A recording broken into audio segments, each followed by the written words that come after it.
राधा स्वामी जी। आज के सत्संग का विषय है छिपे हुए परमात्मा के किस तरह दर्शन करें। जैसा कि हम सभी जानते हैं कि वह परमात्मा गुप्त बैठा हुआ है, उसको हम किस तरह से प्रकट कर सकते हैं। आज हम वाणी ले रहे हैं गुरु अमरदास जी महाराज जी की। वाणी है, आपे गुप्त प्रगट है आपे, गुर शब्दी आप बनावणिया।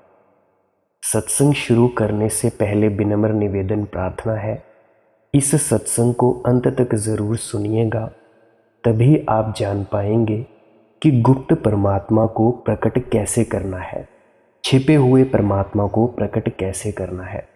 अगर एक भी शब्द या लाइन मिस करेंगे तो हो सकता है आपको ये जानकारी समझ में ना आए और आप उस सत्य को जानने से चूक सकते हैं जिसको हमें जाना जाना चाहिए। सूक्ष्म से सूक्ष्म जानकारी देने की चेष्टा करूंगा। आपे गुप्त प्रगट है आपे, यह गुरु अमरदास जी महाराज जी की वाणी है। आप जी फरमाते हैं कि वह परमात्मा कण कण में, पत्ते पत्ते में व्याप्त है। वह परमात्मा चोरों, ठगों, साधुओं, संत महात्माओं के अंदर भी है। यहाँ किसी कौम, किसी मजहब का सवाल ही पैदा नहीं होता। कहीं वह परमात्मा गुप्त बैठा हुआ है और कहीं प्रकट है। जहाँ गुप्त बैठा हुआ है, प्रकट किस तरह हो सकता है।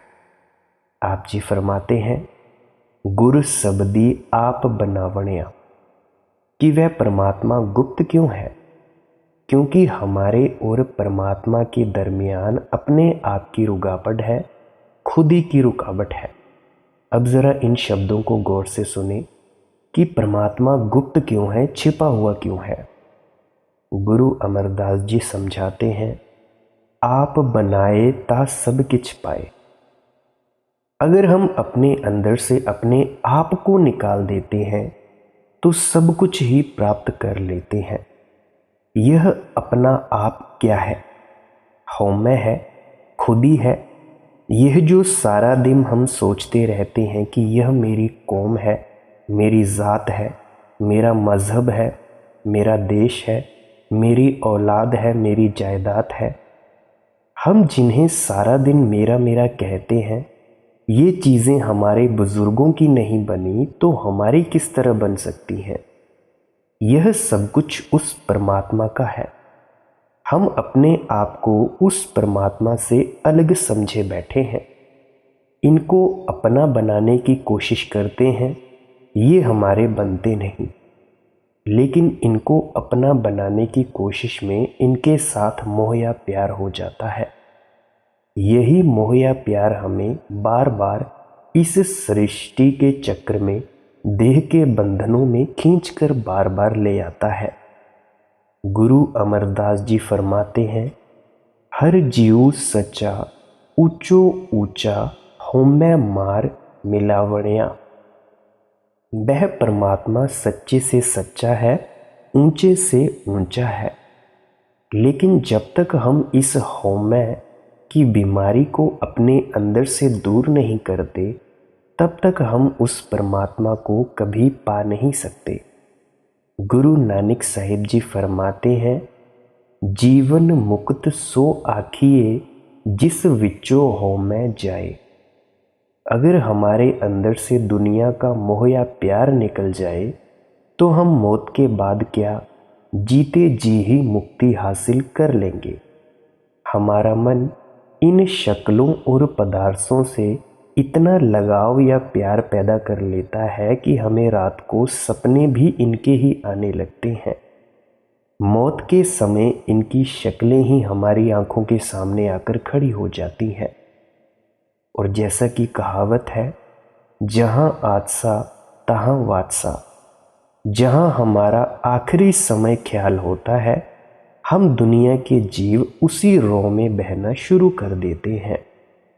इसीलिए महात्मा संतजन समझाते हैं कि जब तक हम इस हौमे की रुकावट को, दुनिया के मोह या प्यार को दूर नहीं करेंगे, वह परमात्मा हरेक के अंदर होता हुआ भी छिपा ही रहेगा, प्रकट नहीं हो सकेगा। अब प्रकट किस प्रकार हम कर सकेंगे? गुर शब्दी, कि जिस समय गुरुमुखों के पास जाकर उस शब्द के साथ ख्याल जोड़ेंगे, नाम के साथ ख्याल जोड़ेंगे। गुर शब्दी का अर्थ है गुरुमुखों के द्वारा उस शब्द या नाम की लज्जत हासिल करना। इसीलिए हम शब्द या नाम की कमाई करके ही इस अहम की रुकावट को अपने अंदर से दूर कर सकते हैं। गुरु अमरदास जी फरमाते हैं, बिन शब्दै हो मैं किन मारी। इस दुनिया के अंदर चाहे जितनी भाग दौड़ कर लो, जप तप पूजा पाठ दान पुण्य करके देख लो, शब्द की कमाई के बिना इस हौमे की बीमारी से कभी छुटकारा नहीं हो सकता। संत जिस शब्द या नाम का जिक्र करते हैं, यह शब्द या नाम कोई लफ्ज नहीं है, कोई बोलने वाला उच्चारण करने वाला शब्द नहीं है। जितने भी हमारे लफ्ज हैं, ये सब वर्णात्मक शब्द हैं। ये अपने लिखने पढ़ने बोलने में आ जाते हैं। हमारे कितने ही देश हैं, एक एक देश की कई कई ज़ुबानें हैं, और एक एक ज़बान के अंदर हम कितने ही लफ्ज़ों से उस परमात्मा को याद करते हैं। हम उस परमात्मा के जितने भी नाम प्यार में आकर रख लेते हैं, ये सब हमारे वर्णात्मक शब्द हैं। हम हर एक शब्द का इतिहास पता लगा सकते हैं, वक्त मुकर्रर कर सकते हैं। कोई 100 साल पुराना है, कोई 500 साल पुराना है, तो कोई 1000 साल पुराना है। हजारों अनेकों नामों और लफ्ज़ों के द्वारा संत उस परमात्मा को याद करते हैं। हजारों अनेकों महात्माओं को आगे भी इस दुनिया में आना है और हजारों नामों के द्वारा उस परमात्मा को याद करना है। लेकिन हर एक महात्मा सच्चे नाम की महिमा करता है, अनाहत नाद की महिमा करता है, धुनात्मक नाम की महिमा करता है, जिसे ना आंखों से देखा जा सकता है, ना ज़बान से बोला जा सकता है, ना ही इन स्थूल कानों से सुना जा सकता है, जिसको बहुत बार हजूर महाराज जी अनरिटन लॉ, अनस्पोकन लैंग्वेज, अनलिखा कानून और अनबोली भाषा कहकर समझाया करते थे। उसी नाम की गुरु अंगद देव जी महिमा करते हैं कि अखीं बाजों वेखना बिन कन्ना सुनना, पैरा वाजो चलना बिन हथा करना, जीबै वाजो बोलना इव जीवत मरना, नानक हुक्म पछाण के तौ खसमै मिलना। उस शब्द हुक्म या नाम को पकड़कर हम अपने खसम यानी परमपिता परमात्मा से मिलेंगे, जिसको ना कभी हमारी आंखें देखती हैं, ना जुबान बयान करती है, ना कभी हमारे कान सुनते हैं, जहाँ ना हमारे हाथ लेकर पहुँच सकते हैं, ना हमारे पैर लेकर पहुँच सकते हैं, और जिस चीज़ को हम जीते जी मरकर ही हासिल कर सकते हैं। अब आप सोच रहे होंगे, जीते जी मरने का मतलब क्या है? जीते जी मरने का मतलब है कि जिस चीज़ को 9 दरवाज़ों में से ख्याल को निकालकर आंखों के पीछे इकट्ठा करके ही हासिल कर सकते हैं। हमारा रूहानी सफ़र पैरों के तलों से लेकर सिर तक का है, जैसा कि कई सत्संगों में हम ये जान चुके हैं। इस सफ़र की 2 मंजिलें हैं, एक आंखों तक है, दूसरी आंखों से ऊपर है। आगे गुरु साहिब जी ये हमें बड़े प्यार से समझाएंगे कि हमारे शरीर के अंदर जो आत्मा और मन की जगह है, वह हम सबकी आंखों के पीछे है। कोई इसको तिल कहता है, कोई शिव नेत्र कहता है, कोई दिव्य चक्षु कहता है, और कोई मुक्ति का दरवाज़ा कहता है। हर एक का ख्याल आंखों के पीछे उतरता है और 9 दरवाज़ों के द्वारा सारी दुनिया के अंदर फैल जाता है। यहाँ बैठे बैठे कभी हमें बच्चों का ख्याल आ जाता है, कभी बिजनेस का ख्याल आ जाता है, कभी दुकानदारी में ग्राहकों का ख्याल आ जाता है।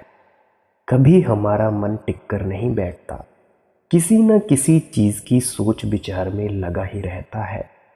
हमें ये जो सारा दिन सोचने और विचार करने की आदत पड़ी हुई है, महात्मा संत इसे सिमरन करना कहते हैं। दुनिया की नाशवान तथा फना चीज़ों का सिमरन करके हमें अपने ख्याल को सारी दुनिया के अंदर फैलाने की आदत पड़ी हुई है। गुरुमुखों के समझाने के अनुसार हमें उस परमात्मा के नाम का सिमरन करके फिर अपने फैले हुए ख्याल को वापस उसी नुक्ते और केंद्र पर इकट्ठा करना है।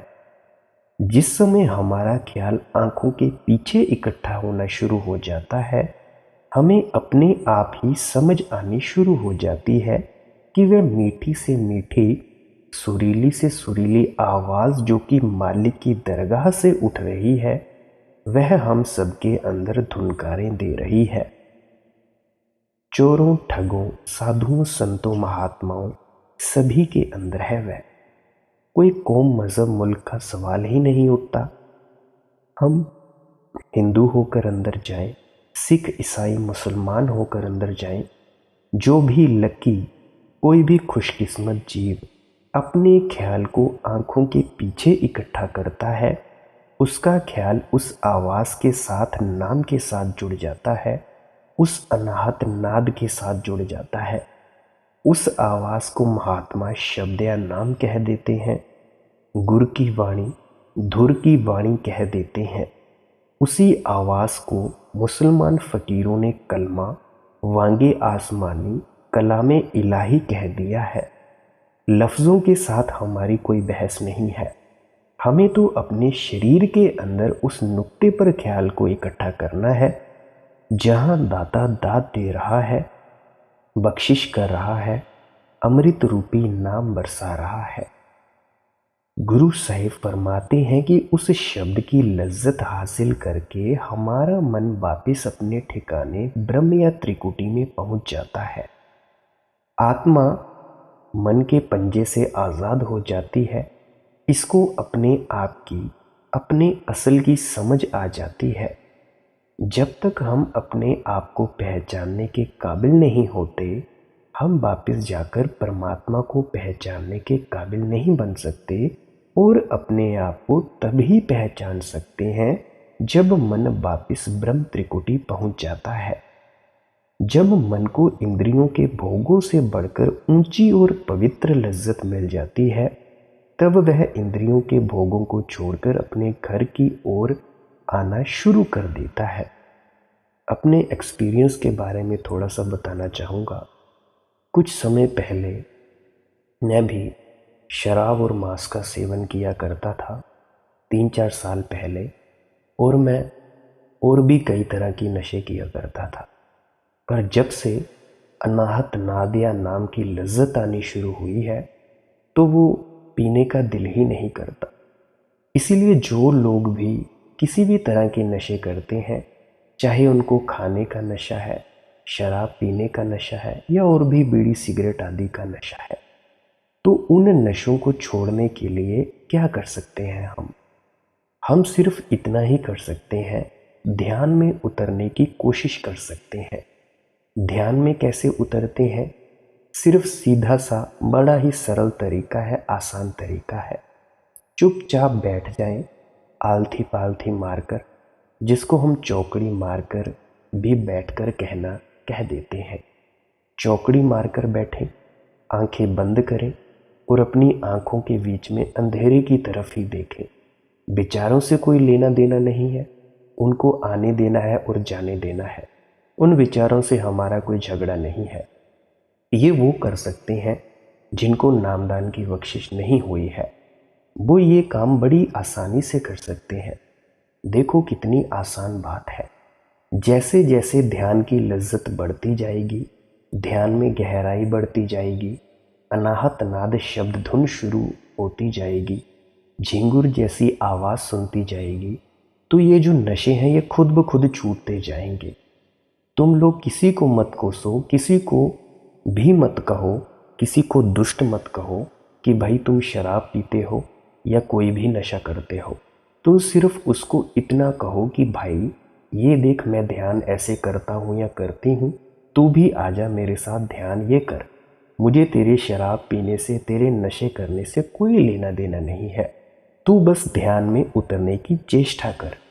और जब हम ऐसा करेंगे तो बड़ी आसानी से हम उसको किसी भी प्रकार के नशे, किसी भी प्रकार के द्रव्य जैसे नशों से ऊपर उठा सकते हैं।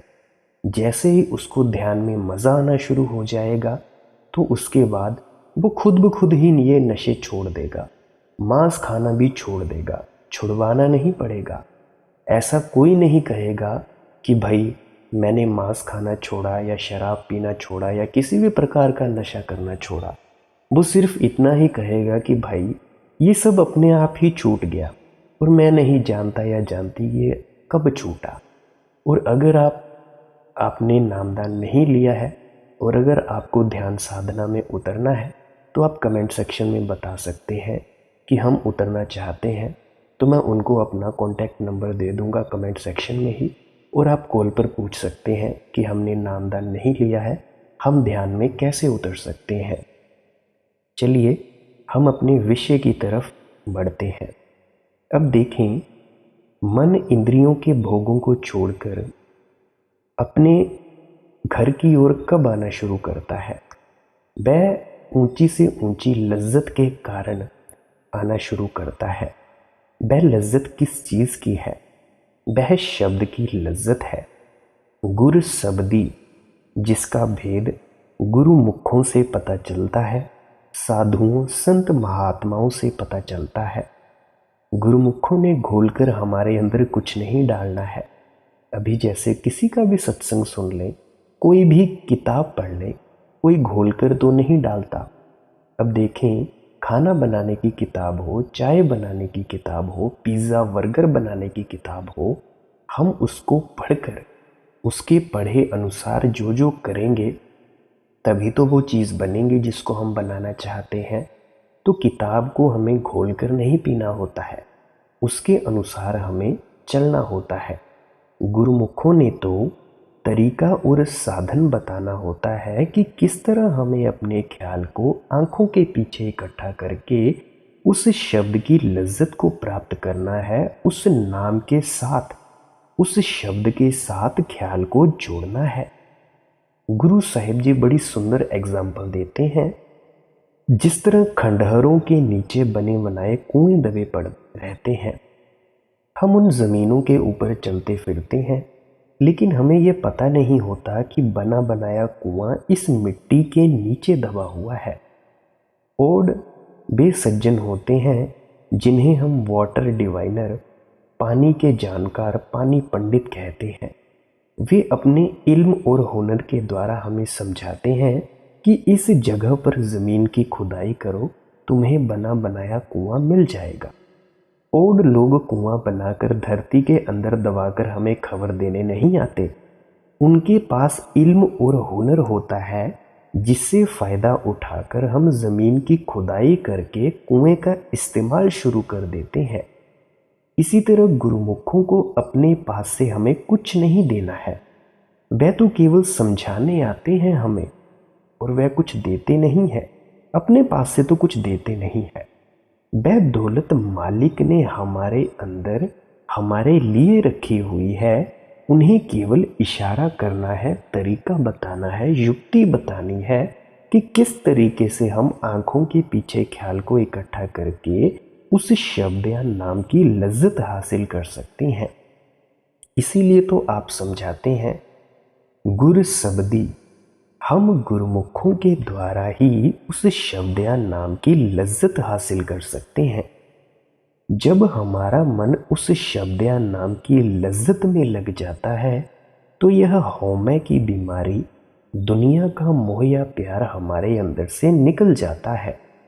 फिर कहीं जाकर हमें अपने आप का पता चलता है, अपने असल का पता चलता है कि भाई हम हैं कौन। वह परमात्मा हमारे अंदर ही है, लेकिन छिपा हुआ है, गुप्त है। जब हम गुरुमुखों के जरिए शब्द की कमाई करके हौमे की रुकावट को दूर कर लेते हैं तो वह हमारे अंदर प्रकट हो जाता है। वह परमात्मा तो पहले हमारे अंदर मौजूद था, लेकिन हम आंखें बंद करते थे तो हमें नजर नहीं आता था। जब हम नाम की कमाई करके वज्र कपाट की रुकावट को दूर कर लेते हैं, तब वह परमात्मा हमें नजर आना शुरू हो जाता है। इसीलिए गुरु साहिब जी फरमाते हैं कि वह परमात्मा जो हमारे अंदर पहले छिपा हुआ था, गुप्त था, गुरुमुखों की सहायता द्वारा शब्द की कमाई करने से ही प्रकट हो जाता है। आगे वाणी है, हाउ बारी जीव बारी अमृत नाम मन बसावणिया। गुरु अमरदास जी फरमाते हैं, हम अपने आप को अपने सतगुरु पर बलिहार करते हैं, कुर्बान करते हैं, न्योछावर करते हैं, क्योंकि उन्होंने हमारा ख्याल उस शब्द या नाम के साथ जोड़ दिया। ये हमारा मन जो विषय विकारों, शराबों, इंद्रियों के भोगों में फंसा हुआ था, अब इसके अंदर अमृत से भरा हुआ नाम आकर बस गया। पहले हमारे अंदर क्या बसा हुआ था? दुनिया के रंग तमाशे बसे हुए थे, लेकिन जिस समय गुरुमुखों की संगति की, उनके बताए हुए उपदेश पर चलना शुरू कर दिया, हमारे मन ने नाम की लज्जत पाकर अपने आप ही विषय विकारों, इंद्रियों के भोगों को छोड़ दिया। लेकिन जिस अमृत का जिक्र गुरु साहिब यहाँ करते हैं, वह अमृत हमें कहीं बाहर से नहीं मिलता। वह अमृत कहीं बाहर बताशे घोलने से नहीं बनता। वह अमृत तो 24 घंटे हम सबके अंदर बरस रहा है। अभी जो हम सत्संग कर रहे हैं और सुन रहे हैं, अभी भी वो बरस रहा है। अभी भी वो अनाहत नाद लगातार निरंतर चल रहा है। वह अमृत चोरों, ठगों, साधुओं, महात्माओं सबके अंदर है। किसी कौम, मजहब, मुल्क का सवाल पैदा नहीं होता। गुरु रामदास जी फरमाते हैं, 9 दरवाजे नमे दर फीके, रस अमृत 10 में चूइजे।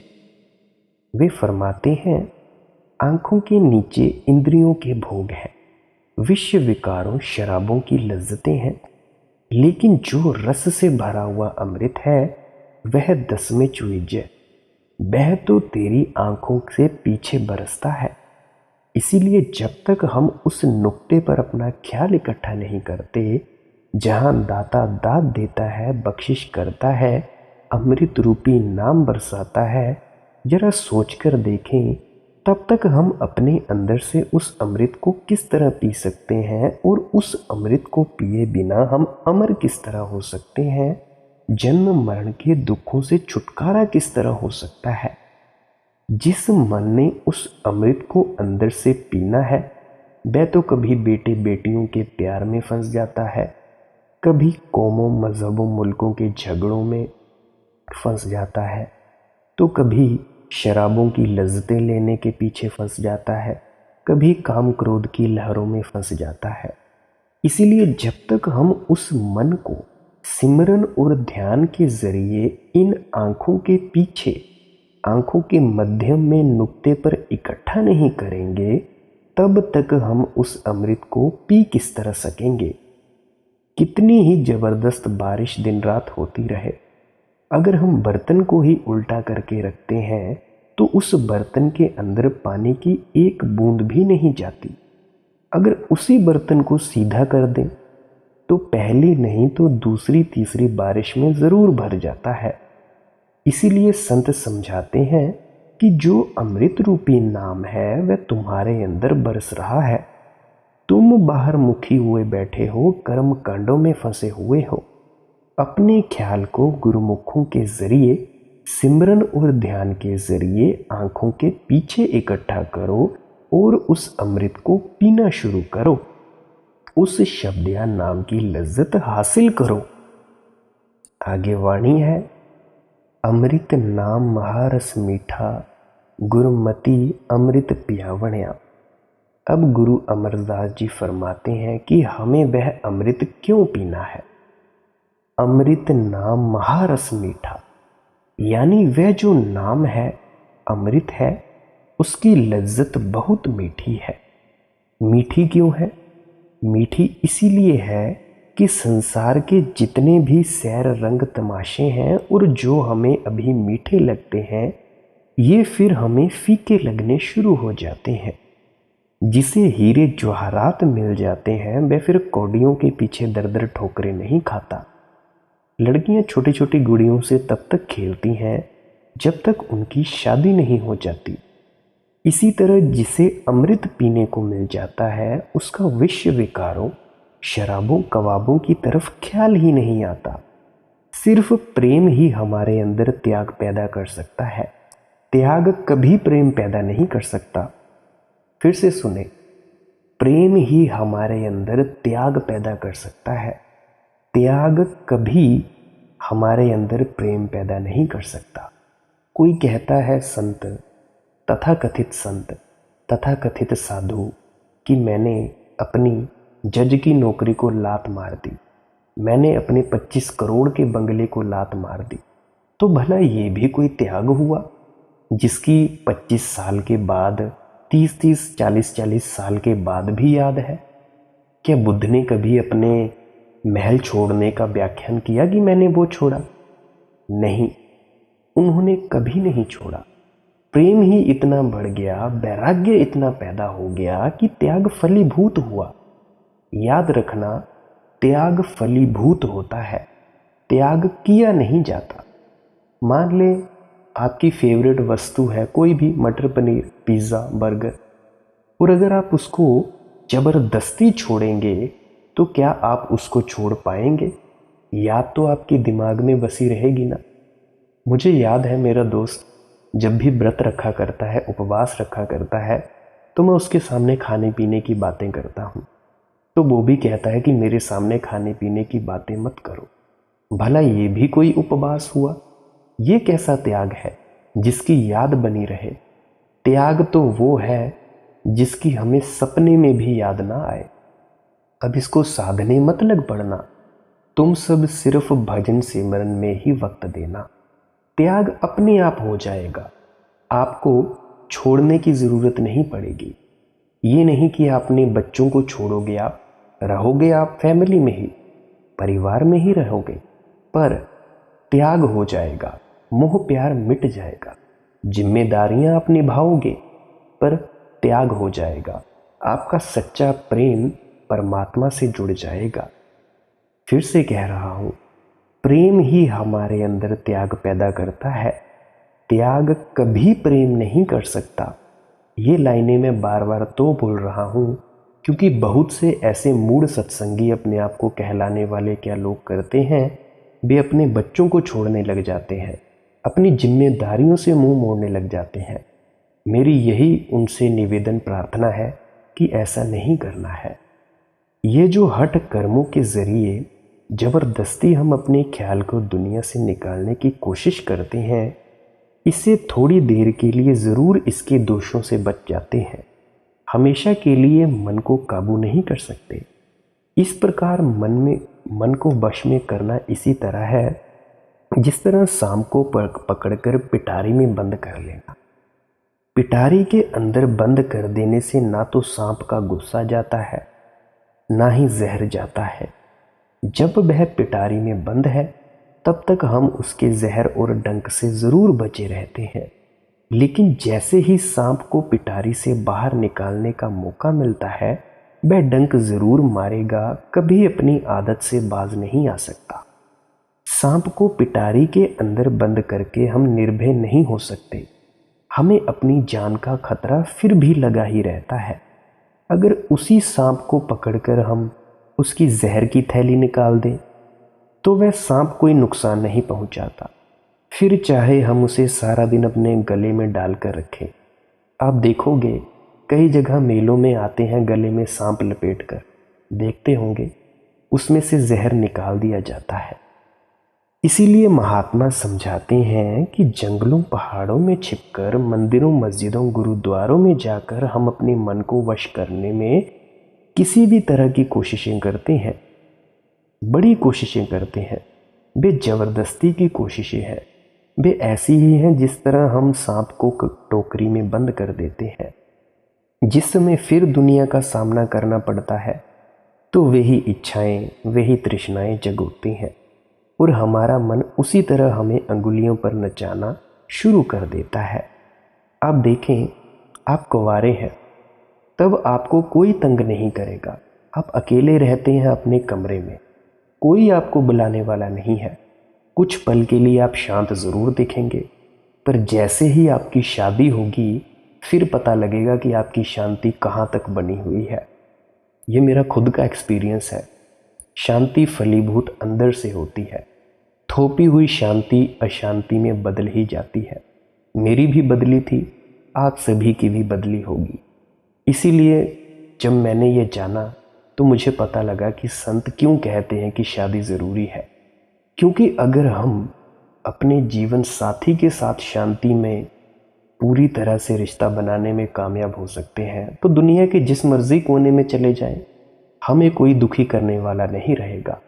मेरे ख्याल से एक ये भी कारण हो सकता है शादी ज़रूर करवाने का।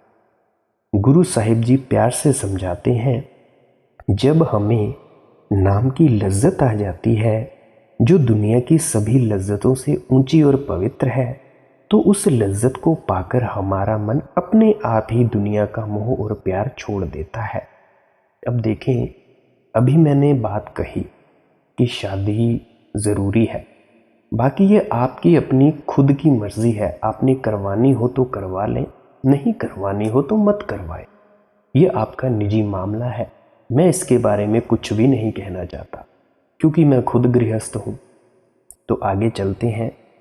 आप देखें, अगर एक लड़की को हम शादी से पहले समझाएं कि तू माता पिता का प्यार छोड़ दे, सखियां सहेलियों का प्यार छोड़ दे, रिश्तेदारों का प्यार छोड़ दे, वह बेचारी सारी उम्र लगी रहे, कभी कामयाब नहीं हो सकती।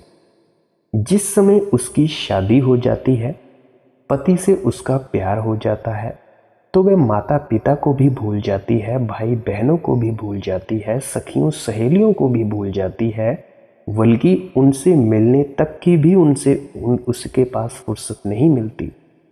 एक व्यक्ति के प्यार ने उसको सारी दुनिया से निर्लेप कर दिया। महात्मा समझाते हैं कि हमारे मन की भी यही आदत है। यह लज्जत का आशिक है। जब हम इसे दुनिया के मोह से, दुनिया के प्यार से ऊंची और पवित्र लज्जत नहीं देंगे, यह दुनिया का मोह या प्यार छोड़ने को कभी तैयार नहीं होगा। वह ऊंची और पवित्र लज्जत शब्द या नाम की लज्जत है। साथ संगत जी, आज का सत्संग यहीं समाप्त होता है। कल के सत्संग में हम जानेंगे कि हमारे मन में पूरी तरह से तृप्ति और शांति किस प्रकार आ सकती है। अगर आपका कोई सवाल हो, प्रश्न हो, कमेंट सेक्शन में पूछ सकते हैं।